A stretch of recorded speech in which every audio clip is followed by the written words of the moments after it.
DeFalco's 50 CSR, Accurate's 4050. We're just, again, like I said, inside.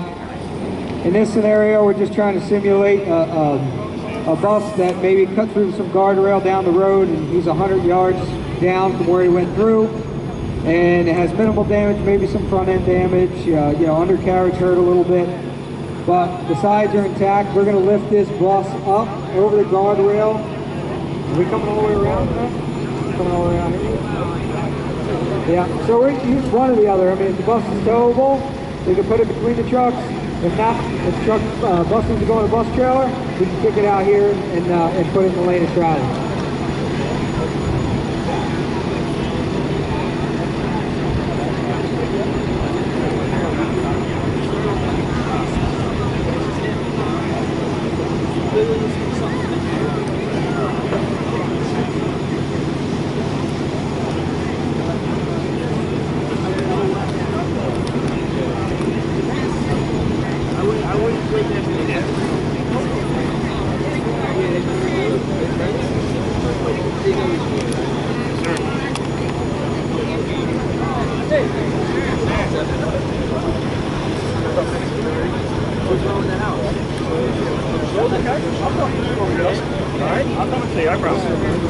Yeah, we got it from. It was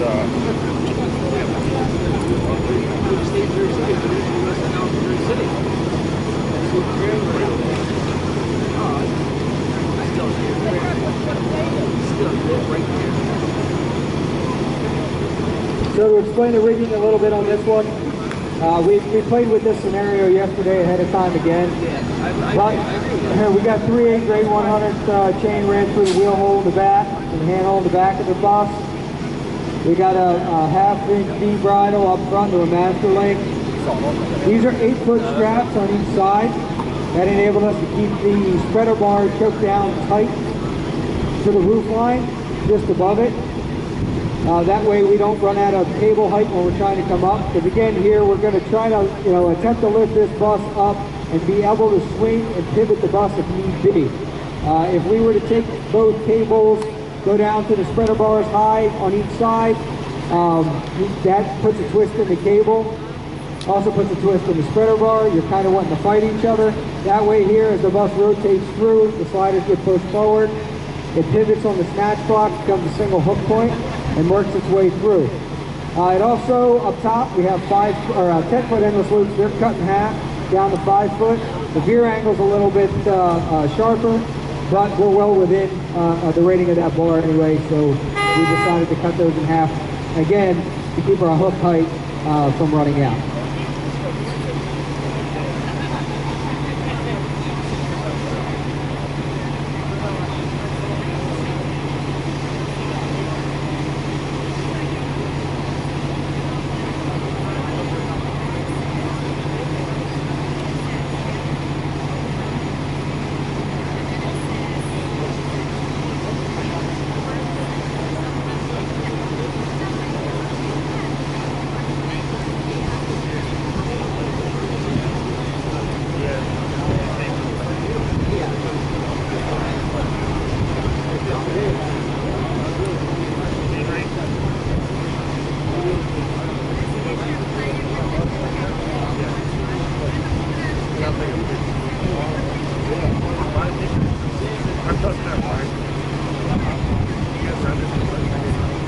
So both sliders are ran back. They're not all the way back, they're still forward a little bit.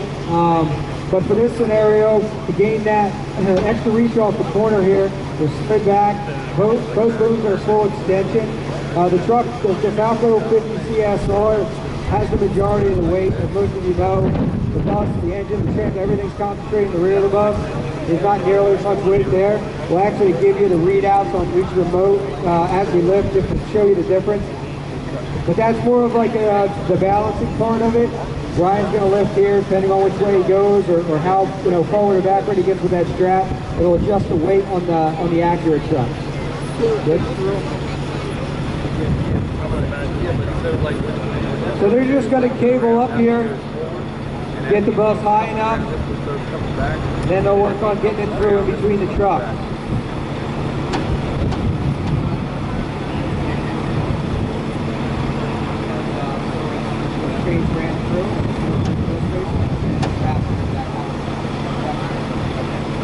Yeah, we have a chain on this one. It's a steel wheel. So we're able to do that. If it's an aluminum rim, the rim slings that they sell, they come in handy on that. A lot of the bus wheels have smaller handholds in them. Other guys also like to use like grade 100 smaller chains. Sometimes 5/16 will fit there through there. If not, I know the 9/32 does. Not sure on the weight. You might be close in the rear, but it just gives you some more options.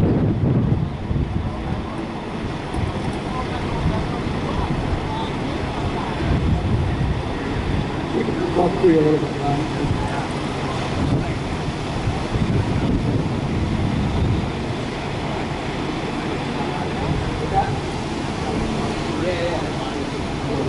And again, Ryan's keeping a little bit of that drag on the tire in case this is his first time lifting this. We did it yesterday with a couple different trucks, so we set these back up today. This is the first time they're lifting it up. So just to recenter everything, left a little bit of drag.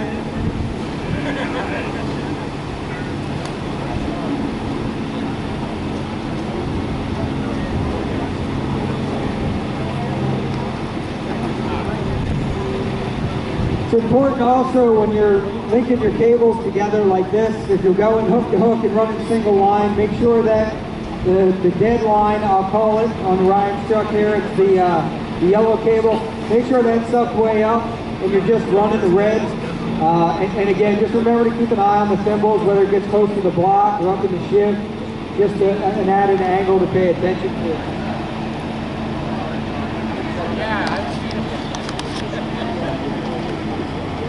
So Ryan's lifting 22.5.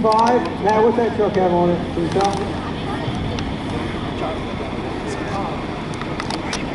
9,400.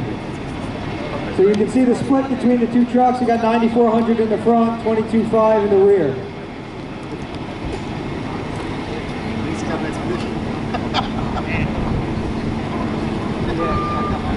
Alright, just watch him down. You guys will work together, bringing this over. Okay. As you come forward, you're going to slump. Yeah, side slump.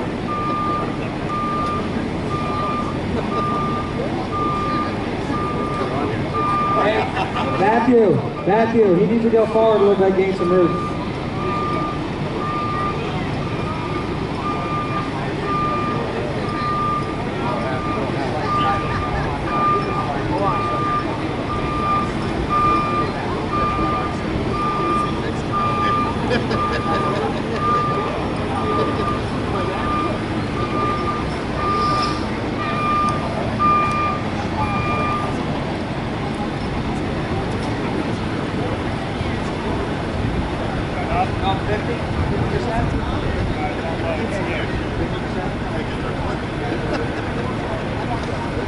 Okay, so we moved the bus forward a little bit, closer to the Acura truck. That way we can line it up and come between the two. Now as they start to rotate through, you'll watch, it'll pivot up there on the master link. And what they're going to do, since the load is going to want to move closer to them, they're just going to run the sliders forward in order to keep the boom in the same spot on the load as it comes through.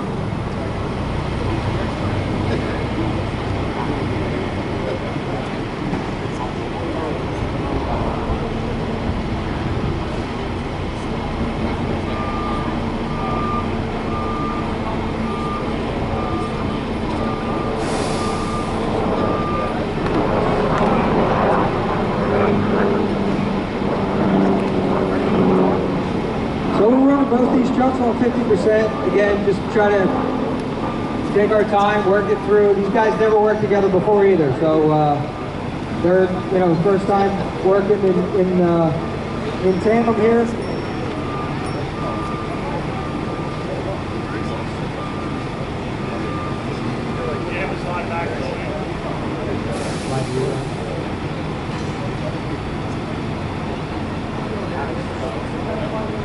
So now, as you'll see, as Ryan's boom's coming this way, he wants to push that load towards the Acura truck. So he's just going to run the slider back, forward again, to change his boom angle to keep the same angle on the way through.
So again, we can take it right now and drop it between the two trucks, tow it away. But in this case, we're going to come on the other side of the cones here. Like again, if we were loading it on a bus hauler or a slide axle on the other side of the cones here.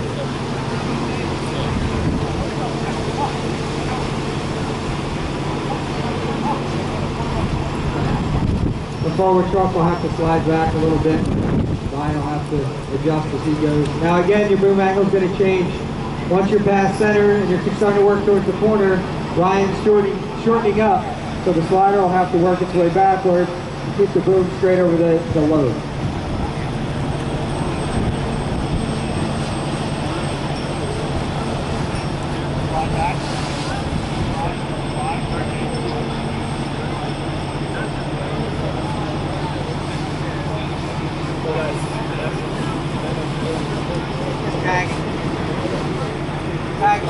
Tagline.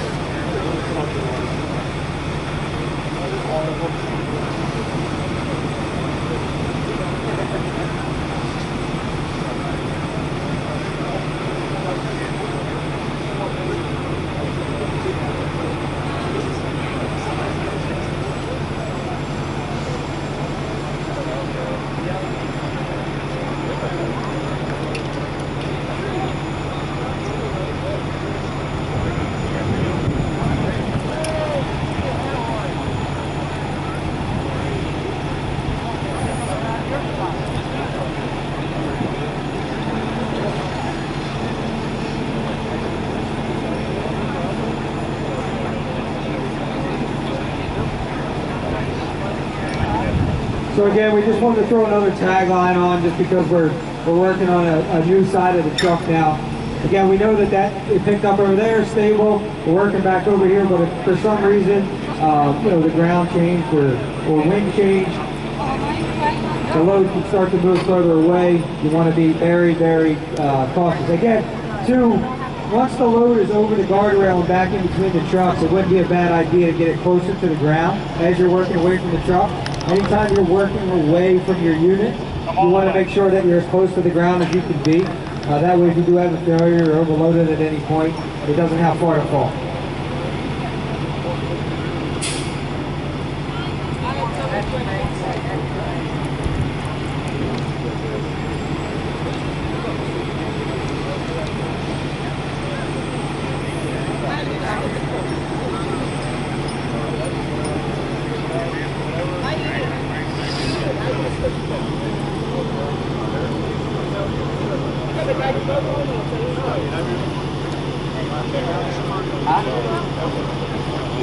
Hey Matt, have him come down. We're closer to the ground.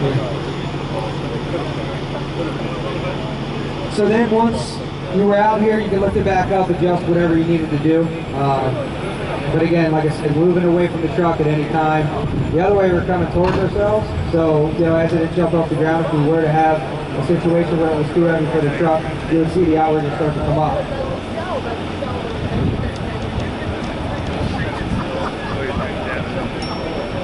So just push it just outside the cones here, Matt, and we'll leave it right there.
All right, good job, guys. Give a big round of applause.